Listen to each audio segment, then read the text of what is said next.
Hey everyone, Dockwell here. In today's video, I'm going to be showing you the best troll build for patch 7.38. And before we get into the items, I'm just going to quickly say that you're going to start with this bad influence facet. That's the one everyone is picking. It's just really good to have unlimited attack speed when you're in your ultimate. That's just insane. Also, giving your allies attack speed bonuses is good as well, especially for pushing. If you've played Dota for a long time, you would probably know that maybe 10 years ago, I don't know how long it's been at this point, but this hero used to have an ultimate where everyone on the map got attack speed. So this is kind of like that, just like 50% of that, but still it's very good for pushing, not just for yourself, but also for your allies. So that's great to have. It's just way better than the other one. The other one's kind of boring, not really that big of a deal. It just gives you extra armor and stuff, and it's not really the greatest. So this one's just the best for now. So you're going to be picking bad influence every single game. Then for starting items, we have Quelling Blade, 1 set of tangos, a magic stick, and 3 branches. And this is my favorite starting item build for pretty much every carry. It's like the default starting items. And I don't particularly like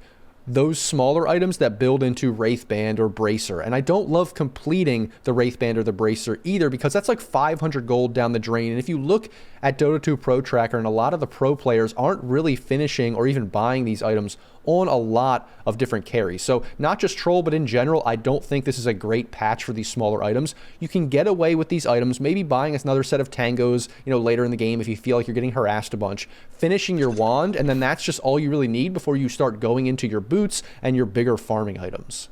And early game, obviously, you're going to finish your magic wand. Like I said, this hero loves spamming spells with his axes, so he needs that mana regen, so those extra charges are really good. And then I have both phase boots and treads here, and I decided not to put one in the situational because both are definitely viable. Now, the default is phase boots. You can go this every single game, and it's not going to be an issue. But you can also go treads like 30-40% of the time, and it still is going to work. And the difference here is that phase boots is obviously better for not getting kited, whether it's in the lane, chasing people down, or even later in the game when you press your ultimate to make sure that you can stick on targets. But then power treads is way better for farming. With the attack speed and also with spamming your spells, that tread switching is really going to help. And so it is kind of a judgment of, do you want to go for the greedier style with power treads, or do you want just to make sure that you're secured of not getting kited with phase boots? I think the allies, the heroes on your team, are going to kind of be a consideration here. Do you feel like being kited is definitely going to be an issue? Well, then get phase boots every time. But if you feel like there's a lot of stuns, there's a lot of control,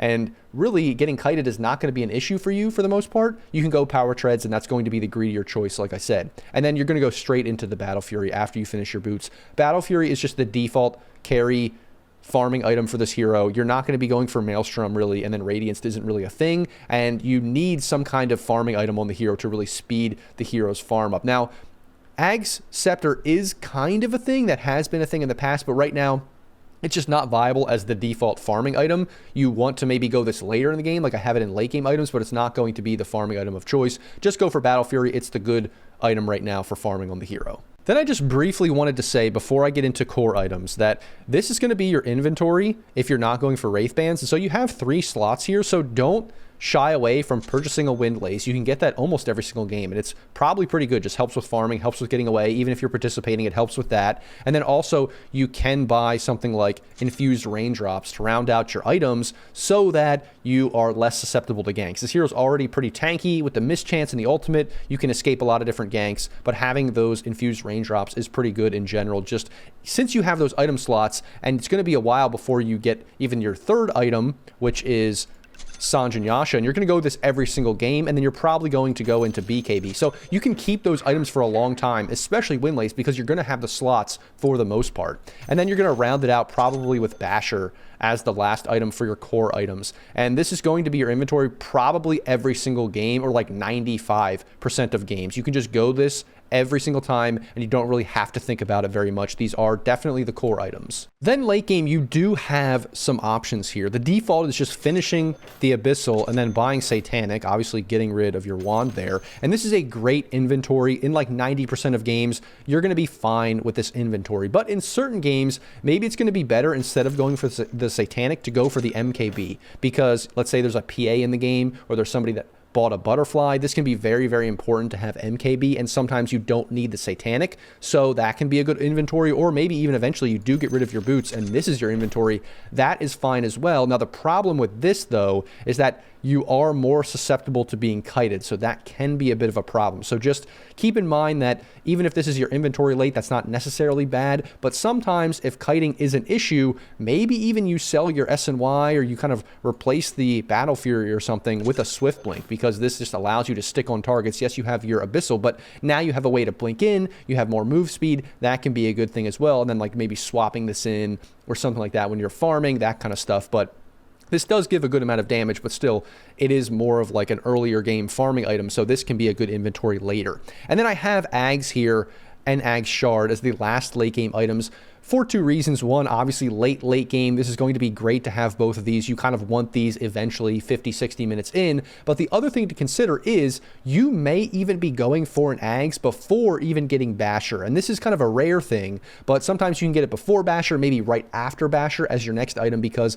this is great if there's a lot of slows, there's a lot of debuffs on you, and that's the thing that's kiting you and you don't want to have to pop BKB, or there's a lot of defensive things from the enemy like Ghost Scepters, like Glimmer Capes that you really need to dispel because that's what's kiting you. So this is the anti-kiting item, and that can be really, really good to incorporate before some of these items. If you feel like damage or lifesteal or these other things aren't your problem, it's just these annoying ways that the enemy's kiting you, you can get an Ags. But eventually, later in the game, you know, you're going to synth this anyway at some point. So that's why these are all the late game items that I have in here. Then for situational, we have Wraithband. I already kind of talked about that. I don't really like buying this for the most part on most carries these days. Then we have Blink. Yes, eventually you can get Swift Blink, but I probably wouldn't even buy the Blink until late game. Like you have to have your 5 or 6 items already almost before I'm even considering buying Blink for the most part. There are pros in certain games where people will buy the Blink as like a 4th item, and that can be good, don't get me wrong, but that is extremely risky because you're spending a slot, you're spending money on something that gives you no stats. It just allows you to jump in. Now, maybe you really need it because you have 4 heroes on your team with Blink Daggers or mobility, and you feel like you're constantly behind the fight and you can never actually get in to do damage. That can be a consideration, but again, that's maybe what? Up 1, 2, 3% of games. So that's why it's in situational. You can buy it, but I wouldn't buy it too many times. And then Butterfly is an option instead of buying like MKB. Let's say you don't need that, but you want the evasion because it's a lot of right-click physical damage. Butterfly can be a good choice on the hero. Silver Edge, just specifically if you need a break. Then Revenant's Brooch here because honestly, I'm not sure exactly where this item fits into the meta. I don't think it's going to be great on this hero just because now it is a cheaper item, and this hero wants to buy Battle Fury to farm. He wants the BKB, the SNY, all these kinds of items, so I don't think this is the best, but it is a consideration, at least for now.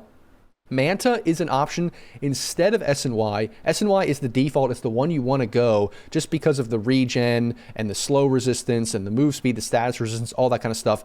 But you can go Manta. This is good for purging. Obviously, you have Purge and Satanic if you really need it, or the Ags, but you can go for Manta. But that's why, since you have these other 2 methods of purging, this is more for like silences early or something that you really need, and you can't rely on these other things or getting the Satanic later because you don't really want to pop Satanic when you need that for lifesteal. It's kind of like, oh, you need the Dispel from this, you need the BKB, and you need the Satanic. That's like very rare, but it is a possibility. This is just for silence. You need some control. It was probably better last patch when Bloodthorn was better, but it's still possible to get it. Lincoln's basically for Doom. Scotty for anti-regen if you really need it, but it's not the best on the hero. You'd rather have something else. Daedalus just for pure damage. Honestly, the pure damage item is probably better as MKB, but you can just go this as a super luxury item. Refresher basically for 2 BKBs and 2 ults. That can be very, very good as like an 8th item or a 7th item that you kind of just store in your backpack and then use it, you know, to get that extra BKB. Maybe you have like your Swift Blink here. You have this. You have like all these items that you're rotating in and out. That can definitely be a thing as well.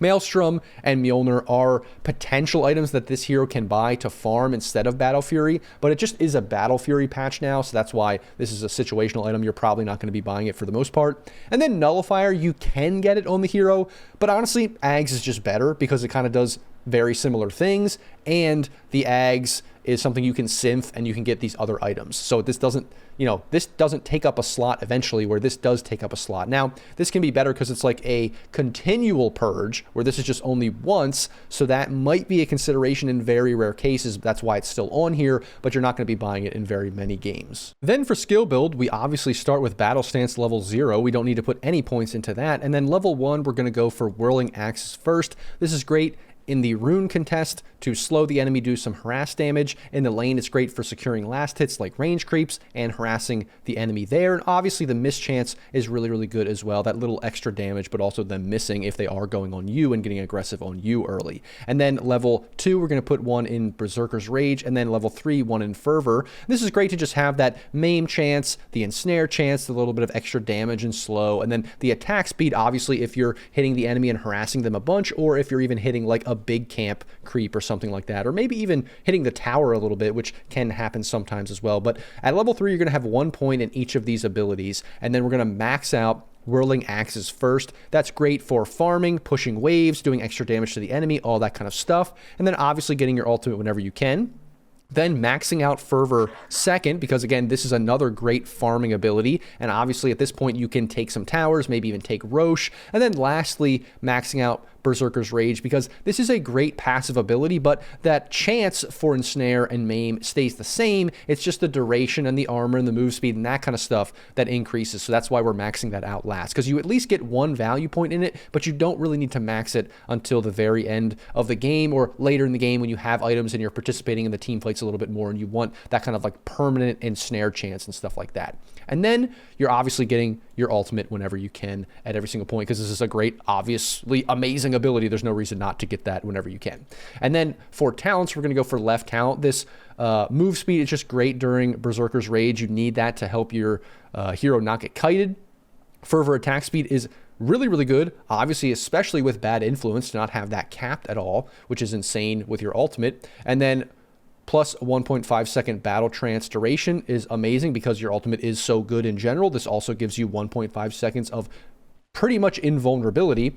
And then battle trance strong dispels at level 25. And basically, if you didn't know, what this allows you to do is if you do get stunned while you're, just running at the enemy, you can just press ultimate even while you're stunned. So for the most part, you would think, okay, well, I'm stunned, I can't actually press anything, but that's basically what this 25 talent does, is it allows you to use your ultimate when you're stunned, which is a huge, huge deal for getting out of sticky situations. So level 25 is extremely important on the hero. Plus, for the other ones, like the Whirling buff, or Whirling Axes buff duration and damage, that's really not that big of a deal. You kind of want to just go more in for the attack speed in the late game talents, which is what we're doing here for buffing up your attack speed, your chance at ensnaring, your battle trance, and all that kind of stuff in general. So that is the build for Troll in patch 7.38. As always, guys, if you like the video, like, comment, subscribe, all those kinds of things. Thanks for watching, and I'll see you in the next video.